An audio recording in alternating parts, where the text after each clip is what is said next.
नमस्कार। आज मैले एउटा फरक प्रसङ्गमा छलफल के गर्न खोजेको भने संसारभरिका देशहरूका त्यहाँका करेन्सीहरूमा, त्यहाँको नोटहरूमा, रुपैयाँमा त्यहाँका त्यो देश निर्माता र त्यो देशलाई संसारभरि चिनाउन महत्त्वपूर्ण भूमिका खेल्ने व्यक्तित्वहरूको, वैज्ञानिकहरूको तस्बिर राखेको भेटिन्छ।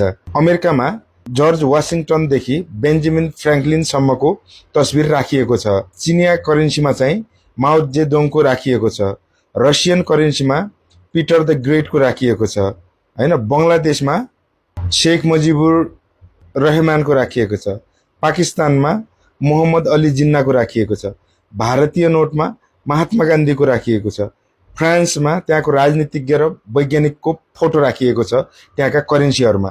तर विडम्बनापूर्ण एउटा परिस्थिति भन्नुपर्छ, हाम्रो करेन्सीमा हैन 1000 को नोटमा हात्ती, 500 को नोटमा बाघ, 100 को नोटमा गैंडा, 50 को नोटमा चाहिँ हैन चितुवा, यस्तो चाहिँ जनावरहरू राखिएको छ हैन। त्यसले चाहिँ कुनै पनि प्रतिबिम्ब गर्दैन र हाम्रो नेपाली करेन्सीमा राष्ट्र एकीकरण गर्ने राष्ट्र निर्माता पृथ्वीनारायण शाहको तस्बिर राखेर एउटा एकताको प्रतीक भनेर चाहिँ हामीले नेपाली नोटमा करेन्सीमा समावेश गर्नुपर्छ।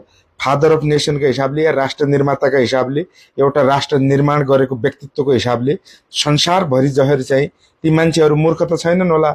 यहाँ त पुरानो राजाको नाम निशान मेटाउने नाममा आफ्नोहरू फोटो राख्न नमिल्ने कारणले जनावरको फोटो राखिएको छ।